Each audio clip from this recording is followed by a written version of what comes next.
I have a Kermit the Frog cartoon that reads, "Can someone update me on what's offensive today? It's hard to keep up." You frequently hear me complain about the woke folk, but a daughter recently convinced me that I may be giving credit where it's not due. After all, I really do not believe that they have awakened to a new and better understanding of anything. In my experience, few of these wokers can engage in any kind of civilized debate on any of the causes and sensitivities they champion. Indeed, if anything, wolf folk might be the more appropriate nomenclature, in that these packs mindlessly follow whatever influencers airwaves touch them, and do it quite mindlessly in my observation. Bill Maher, a comedian and commentator, while recently appearing on CNN, made some remarks on the subject. Maher alleges that a movement that started with the desire to be woke to injustice has morphed into something very different. Indeed, they claim to want diversity, yet not diversity of ideas. And there has been a long trail of very bad ideas in wokeness. He reminded us that it was only 5 or 10 years ago that we were all striving to be colorblind as a society. Not that we couldn't see different skin tones, but that it wouldn't matter. But now, color is the most important thing. He suggests that those parroting these ideas should be seen as those espousing supersensitivity to everything they don't like and attempting to force their sensitivities on everyone else, no matter the pain or harm that may cause. This does not bode well for people seeking to work together harmoniously, given all the differences with which people are endowed.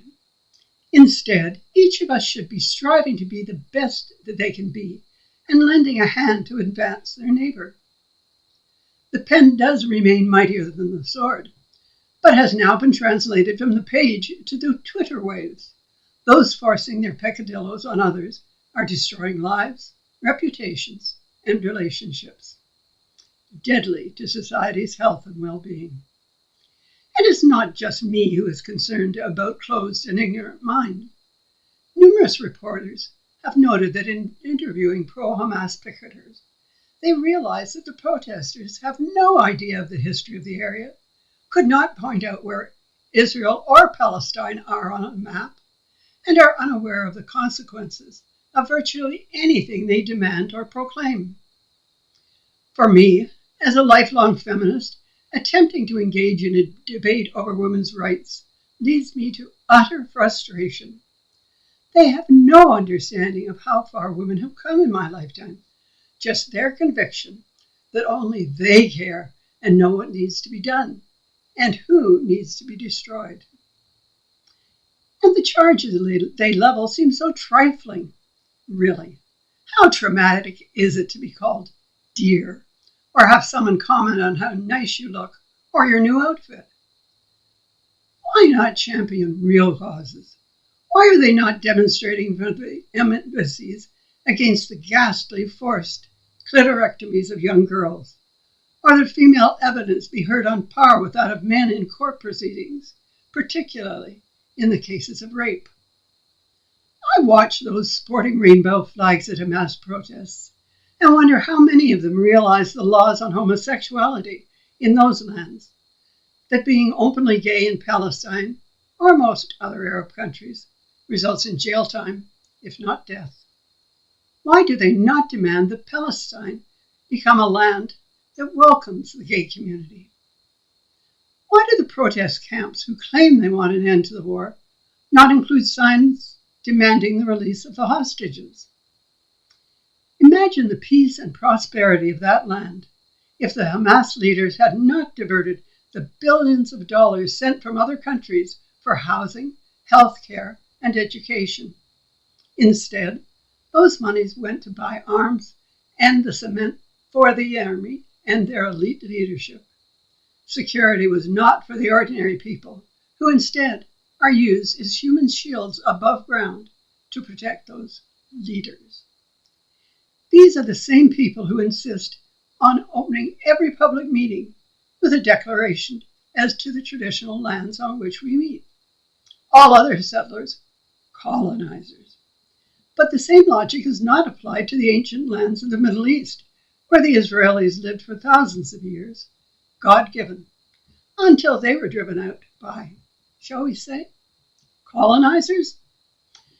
Similarly, I hear no complaint lodged against the Arab lands from which all Jews were expelled when Israel was re-established under the United Nations in 1948.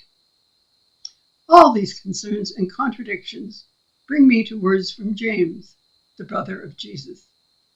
They haunt me as I consider how a few ignorant or malignant minds can do so much damage. James wrote, "Look at the ships also. Though they are so large and are driven by strong winds, they are guided by a very small rudder, wherever the will of the pilot directs." Clearly, the pilot of this disaster in the Middle East is working in concert with those who are funding both their arms and the encampments around the world. And the sails the wind blows are the wolf woke. Bill Maher says what we are experiencing is what happens when we encourage people to become super sensitive, ever on the alert to take offense or have their feelings hurt. Should we all succumb to this malady, the progress in human rights, prosperity, and freedoms in the West will end.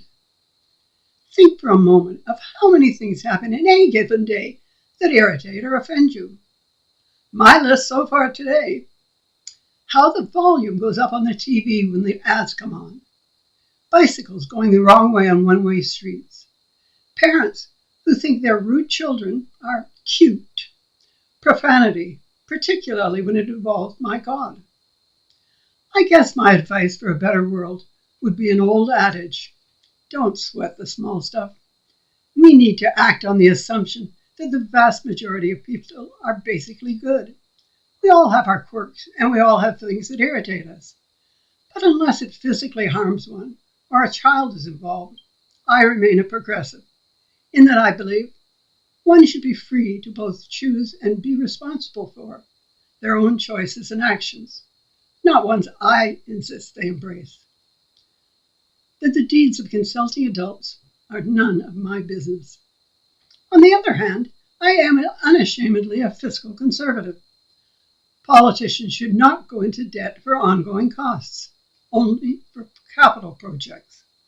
And they should treat the tax dollar as if it were coming out of their own pocket. I believe that most people are good and just trying to get by and leave the world a bit better than they found it.